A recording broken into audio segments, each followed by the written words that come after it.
Welcome to Abubakar Talimwala YouTube channel. आजकल हर तरफ AI का चर्चा है ना। लेकिन क्या आपने कभी गौर किया है कि ये हमारी ऑनलाइन गुफ्तगू को किस तरह बदल रहा है? आज के इस एक्सप्लेनर में हम एक बिल्कुल नई और ज़बरदस्त रिसर्च पर बात करेंगे जो उन छुपे हुए नफ्सियाती और समाजी नुकसानात को बेनकाब करती है जो हमारे सोशल मीडिया फीड्स में आर्टिफिशियल इंटेलिजेंस के इस्तेमाल से पैदा हो रहे हैं। अब ज़रा इस हैरान कुन पैराडॉक्स को देखें। होता ये है कि एआई पोस्ट या कमेंट लिखने वाले के लिए तो एक जादुई छड़ी साबित हो सकता है, लेकिन पढ़ने वाले का सारा मजा करकरा कर देता है। मतलब एक ही टूल एक को ताकत दे रहा है और दूसरे को बिल्कुल बेजार कर रहा है। ये कैसे मुमकिन है? चलें इस दिलचस्प पहलू को समझते हैं। पहला हिस्सा, एआई तजुर्बा और सोशल मीडिया की नकल। इस मुअम्मे को सुलझाने के लिए मौक़िक़ीन ने क्या किया? उन्होंने बिल्कुल एक असली सोशल मीडिया जैसा प्लेटफॉर्म बनाया और अमेरिका से 680 लोगों को इस तजुर्बे का हिस्सा बनाया ताकि बिल्कुल हकीकी माहौल में उनके रवैयों को बारीक बेनी से परखा जा सके। इन लोगों को 3 बिल्कुल मुख्तलिफ मौज़ूआत पर बहस करने का टास्क दिया गया। पहला बहुत ही कैजुअल था, यानी कुत्ते और बिल्लियों की बहस। दूसरा ज़रा साइंसी था कि भाई ओट्स यानी जई खाने के क्या फ़ायदे हैं। और तीसरा थोड़ा हेवी और सियासी टॉपिक था, यानी यूनिवर्सल बेसिक इनकम। मकसद ये था कि देखा जाए मौजू के बदलने से इंसान और एआई का जोड़ कैसे बदलता है। अब सेटअप कुछ यूं था कि शुरका को मुख्तलिफ ग्रुप्स में बांट दिया गया। कुछ को बगैर किसी एआई के बिल्कुल सादे प्लेटफॉर्म पर छोड़ दिया गया, जबकि बाकियों को 4 में से कोई एक ज़बरदस्त टूल पकड़ा दिया गया, जैसे कोई चैट असिस्टेंट, बात शुरू करने वाला टूल, कमेंट्स पर फीडबैक देने वाला या फिर ऑटो रिप्लाई की तजावीज़ देने वाला फीचर। दूसरा हिस्सा, मवाद बनाने वालों का फ़ायदा और रुकावटों का खात्मा। यहाँ से कहानी में असल मोड़ आता है। ज़रा देखते हैं कि मवाद बनाने वालों को, यानी जो लोग टाइप कर रहे थे, उन्हें इस सबसे कितना ज़बरदस्त फ़ायदा हुआ। जो लोग हकीकत में कमेंट्स लिख रहे थे ना, एआई ने तो जैसे उनकी दुनिया ही बदल दी। ज़रा आदादो शुमार देखें।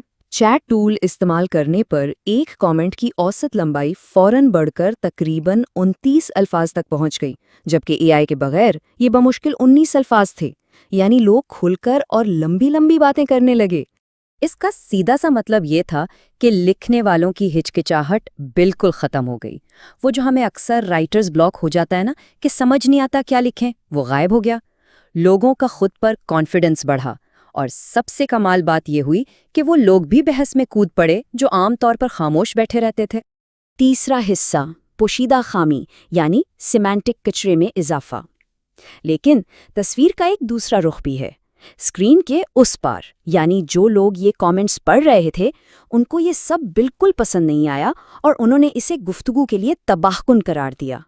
तो ये एक अजीब सा दोहरापन बन गया। जिन टूल्स ने मवाद बनाने की स्पीड और कॉन्फिडेंस बढ़ाया, इन्हीं टूल्स ने बावक्त पूरी बहस की असलियत को ज़मीन पर ला फटका। लिखने वाला खुश है कि उसने ज़बरदस्त और लंबा कमेंट मारा है, लेकिन पढ़ने वाले को वही कमेंट बिल्कुल नकली और बेजान लग रहा है। और यह सिर्फ बातों की हद तक नहीं है, डेटा चीख चीख कर ये बता रहा है। नॉर्मल कमेंट्स पर डिसलाइक यानी नापसंदीदगी सिर्फ 3% थी, लेकिन जहां एआई चैट इस्तेमाल हुआ, वहां लोगों ने दबाकर डिसलाइक का बटन दबाया और ये शरह 7% तक चली गई। तजर्बे में शामिल हर एआई टूल का कुछ न कुछ ऐसा ही मनफी रिएक्शन आया। जब लोगों से तफसीली राय पूछी गई कि भाई मसला क्या है, तो उन्होंने सीधा कहा कि ये सब बहुत रोबोटिक और आम सा लग रहा है। रिसर्चर्स इसे सिमेंटिक गार्बेज या सिमेंटिक कचरा कहते हैं। मतलब ग्रामर तो बिल्कुल परफेक्ट है, लेकिन इसमें किसी किस्म का इंसानी जज्बा या पर्सनल टच दूर दूर तक नहीं है। चौथा हिस्सा, एआई का इस्तेमाल और सियाको सबाक की अहमियत। तो सवाल ये पैदा होता है कि अगर ये मवाद इतना ही बोरिंग और मशीनी है, तो लोग हकीकत में इसे मुख्तलिफ हालात में इस्तेमाल कैसे कर रहे हैं? यहाँ सारा खेल सियाको सबाक यानी कॉन्टेक्स्ट का है। ये ट्रेंड बहुत ही दिलचस्प है। जब बात बिल्लियों और कुत्तों की हो रही थी, तो लोगों ने एआई को बस मस्ती और कैजुअल सवालात के लिए इस्तेमाल किया। लेकिन जैसे ही टॉपिक ओट्स के फ़ायदों पर गया, तो लोग एकदम सीरियस हो गए और एआई से फैक्ट चेकिंग करवाने लगे। और सियासत वाले टॉपिक पर तो कमाल ही हो गया।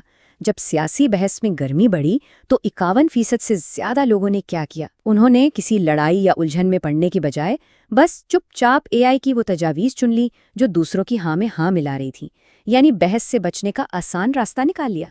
इसी तरह जो फीडबैक टूल था उसे कुत्तों बिल्लियों वाले हल्के फुल्के मौजू में तकरीबन नज़रअंदाज कर दिया गया। लेकिन साइंसी या सियासी मुबाहिसों में जहां लोगों को अपने दलाइल में वज़न डालना था और खुद को स्मार्ट दिखाना था, वहां इस टूल का जमकर इस्तेमाल किया गया। 5वां हिस्सा, एआई प्लेटफॉर्म्स और असलियत का खाका। तो अब इतनी बड़ी गड़बड़ का हल क्या है? इससे पहले कि हमारा सारा इंटरनेट ही एक मशीनी और मसनूई दुनिया बनकर रह जाए, प्लेटफॉर्म्स को क्या करना चाहिए? इस पूरी रिसर्च के दोहरे नताइज को सामने रखते हुए मुहक्किकीन ने हमारी डिजिटल दुनिया की असलियत को बचाने के लिए 4 बुनियादी उसूलों पर मबनी एक ज़बरदस्त ब्लूप्रिंट दिया है। इनमें एआई का इख्तियारी इस्तेमाल, पर्सनलाइजेशन, सियाको सबाक की समझ और एक इंतहाई आसान और जाना पहचाना इंटरफेस शामिल हैं। इन उसूलों में सबसे ज़्यादा जोर सियाको सबाक की आगाही यानी कॉन्टेक्स्ट समझने पर दिया गया है। क्योंकि ज़रा सोचें, अगर आप किसी संजीदा मुआशी पॉलिसी पर बात कर रहे हैं और एआई का जवाब बिल्कुल वैसा ही मशीनी है जैसा वो पालतू जानवरों की बहस में था, तो एतबार तो वहीं ख़त्म हो जाएगा ना। एआई को माहौल के हिसाब से अपना मूड बदलना आना चाहिए। एक और बहुत ज़रूरी बात, शफ़ाफ़ियत। अगर कोई एआई का जवाब हूबहू कॉपी पेस्ट कर रहा है तो वहाँ एक वाज़ेह लेबल होना चाहिए कि भाई ये रोबोट ने लिखा है। लेकिन अगर कोई सिर्फ आइडियाज़ ले रहा है या अपनी लिखी हुई लाइन की नोक पलक संवार रहा है तो फिर शायद इस लेबल की ज़रूरत नहीं। यही बारीक फ़र्क इस पूरे निज़ाम का एतमाद बचा सकता है। तो आखिर में हम सब के लिए एक बहुत बड़ा सवाल बचता है, हम एआई से मिलने वाली आसानी और इंसान की जो एक कुदरती हकीकी आवाज़ होती है, उनके दरमियान तवाज़ुन कैसे कायम करेंगे? हम कैसे इन टूल्स का इस्तेमाल करके अपनी आवाज़ को मज़ीद बाइख्तियार बनाएं, लेकिन इस ह्यूमन टच को मरने ना दें जो सोशल मीडिया की असल जान है? ये वो सवाल है जिसका जवाब आने वाले वक्त में हमारी डिजिटल ज़िंदगी का फैसला करेगा। Thank you for watching Abubakar Talimwala's videos. Please subscribe and share with your friends and family.